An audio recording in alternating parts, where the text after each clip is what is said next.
In today's video, I'm going to teach you how to create a new project in Asana. By the end, you'll know exactly how to log in, choose the right setup, and get your project ready for your team. First, open the Asana login page in your browser. On the sign-in screen, choose Continue with Google. This is the quickest option if your organization uses Google Single Sign-On. When prompted, select the Google account associated with your Asana workspace. If you see more than one account, make sure to pick the one tied to the team where you plan to build this project. Once you're in, look for the Quick Add button near the top of the Asana interface. It's the plus icon. Click that, then choose Project from the menu. This opens the project creation window. Here you can decide whether to start from a pre-built template or create a project from scratch.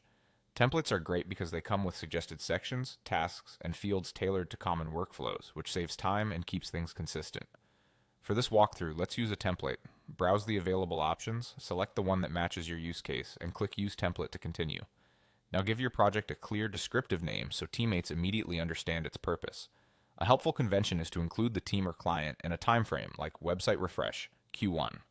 Next, review the privacy and workspace settings. Choose the correct workspace or team where this project should live, and set the privacy based on who needs access. You might keep it open to your team for collaboration, or make it private if it's sensitive and only certain members should see it. Confirm these choices, then click Create Project. Asana will take a moment to set everything up, so wait for it to load. You'll land on your new project with the template's structure in place. From here, you can start adding tasks and assigning them to your members. Begin with the key milestones, then break them into actionable tasks with clear owners and due dates. Add descriptions, attachments, and comments so all context stays in one place. Be sure to explore different views to optimize your workflow.